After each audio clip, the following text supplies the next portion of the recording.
सगळी सोंग आणता येतात पण पैशाचे सोंग आणता येत नाही। त्यामुळे राज्य सरकारची आर्थिक परिस्थिती सुधारल्यानंतर मुख्यमंत्री माझी लाडकी बहीण योजनेतील लाभार्थ्यांना वाढीव मदत देण्यात येईल असं स्पष्टीकरण उपमुख्यमंत्री अजित पवार यांनी विधानसभेत दिलं।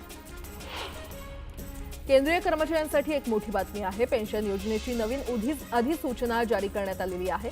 1 एप्रिलपासून फॉर्म भरावा लागणार असून या योजनेअंतर्गत निवृत्तीपूर्वीच्या 12 महिन्यात मिळालेल्या मूळ पगाराच्या 50% रक्कम निश्चित पेन्शन म्हणून देण्याची तरतूद आहे।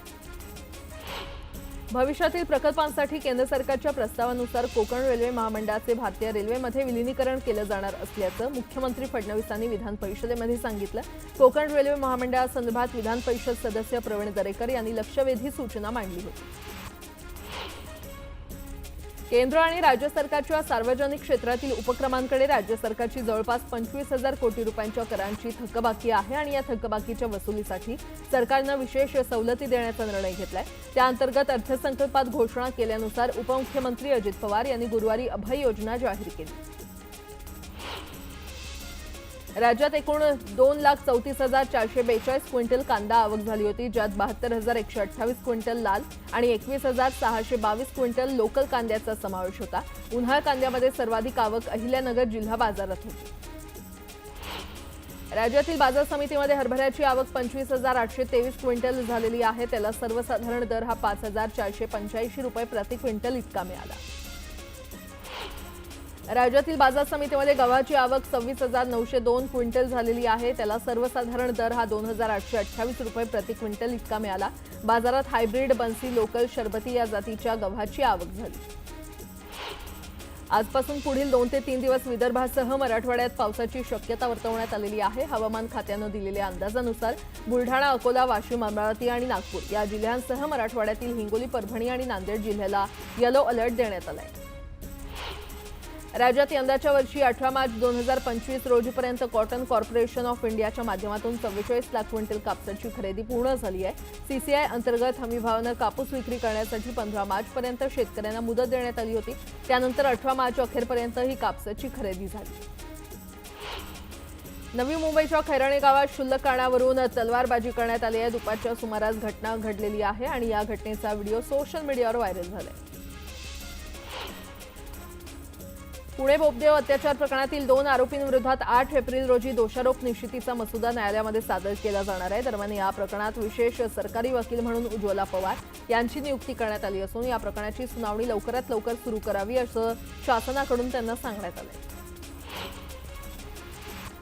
मुंबई महानगरपालिका प्रशासनानं विशेष स्वच्छता मोहीम हाती घेतलेली आहे आणि या स्वच्छता मोहिमेला व्यापक स्वरूप देत शासकीय महानगरपालिका आणि खासगी रुग्णालयांमध्ये विशेष स्वच्छता मोहीम राबवण्यात आली। दररोज सकाळी 11 ते दुपारी 1 या 2 तासांच्या कालावधीमध्ये राबवलेल्या मोहिमेतून तब्बल 560 मेट्रिक टन कचऱ्याचं संकलन करण्यात आलं। मुंबईतील नालेसफाईबाबतच्या न्यायालयीन याचिका आणि आरोपांचा अडथळा दूर झाला असून पुढील आठवड्यापासून नालेसफाईच्या कामांना सुरुवात होणार आहे। लहान नाले आणि भूमिगत गटारं यातील गाळ काढण्यासाठी कार्यादेश देण्यात आले। JNPA ते मुंबई गेटवेपर्यंतच्या सागरी प्रवासी स्पीड बोटींची चाचणी घेण्यात येणार आहे आणि ती चाचणी यशस्वी झाल्यानंतर लगेचच प्रवासी वाहतूक सुरू करण्यासाठी हिरवा कंदील दिला जाणार आहे। या प्रदूषणविरहित स्पीड बोटींमुळे प्रवाशांना JNPA मुंबई हा प्रवास अवघ्या 35 ते 40 मिनिटात करता येणं शक्य होणार आहे।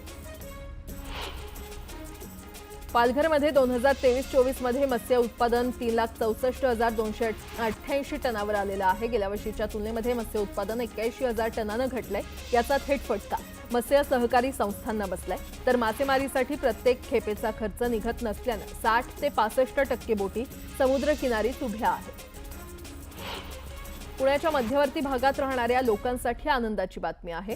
शनिवारवाडा ते स्वारगेट आणि सारसबाग ते शनिवारवाडा या 2 भुयारी मार्गांसाठी सविस्तर DPR तयार करण्याची मान्यता सार्वजनिक बांधकाम मंत्री शिवेंद्रराजे भोसले यांच्या अध्यक्षतेखाली देण्यात आली आहे। मुंबई आणि बदलापूरला मेट्रोनं जोडण्यासाठी MMRDAनं कांजूर मार्ग ते बदलापूर मेट्रो 14 मार्गिका प्रस्तावित केली आहे। 38 किलोमीटरची ही मार्गिका आता लवकरच मार्गी लागणार आहे। सावित्रीबाई फुले पुणे विद्यापीठाच्या शैक्षणिक वर्ष 2024-25 मधील पदविका, पदवी आणि पदव्युत्तर पदवी अभ्यासक्रमाच्या नियमित अनुशेष लेखी आणि प्रात्यक्षिक परीक्षा 25 मार्चपासून सुरू होणार आहे। सर्व मान्यताप्राप्त अभ्यासक्रमांच्या परीक्षांची वेळापत्रकं विद्यापीठाच्या संकेतस्थळावर टप्प्याटप्प्यानं प्रसिद्ध करण्यात येत आहे। राज्य सरकारकडून नॉन क्रिमिलेअरची मर्यादा 15 लाख रुपयांपर्यंत वाढवण्यासाठी केंद्र सरकारकडे शिफारस केल्याची माहिती इतर मागास बहुजन कल्याण मंत्री अतुल सावे यांनी विधान परिषदेमध्ये दिली होती. मात्र ओबीसींची उत्पन्न मर्यादा वाढवण्याचा तुर्तास कुठलाही प्रस्ताव नसल्याचं केंद्रीय सामाजिक न्यायमंत्री डॉक्टर वीरेंद्र कुमार यांनी सांगितल्यामुळे राज्य सरकार तोंडघशी पडल्याचं स्पष्ट झालं. प्रधानमंत्री किसान सन्मान निधी योजनेतील अहिल्यानगर जिल्ह्यातील लाभार्थी शेतकऱ्यांची संख्या जवळपास निम्म्यानं घटलेली आहे. पीएम किसानचे जिल्ह्यातील लाभार्थी 1,64,000 घटले. आणि आता एक मोठी बातमी. समृद्धी महामार्गावरून प्रवास करणाऱ्या वाहन चालकांच्या खिशाला 1 एप्रिलपासून कात्री लागणार आहे. महाराष्ट्र राज्य रस्ते विकास महामंडळानं समृद्धीवरील पथकरात 19% वाढ केली आहे. हा संपूर्ण मार्ग सुरू झाल्यावर मुंबई ते नागपूर प्रवासासाठी कार चालकांना 1,445 रुपये तर नागपूर ते इगतपुरी प्रवासासाठी 1,290 रुपये टोल लागेल.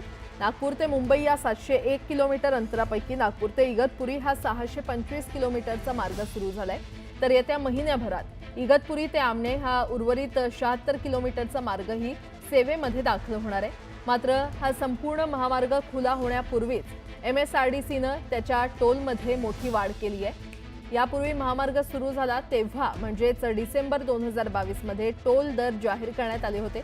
यावेळी कार आणि हलक्या वाहनांसाठी प्रति किलोमीटर 1.73 रुपये पथकर आकारला होता.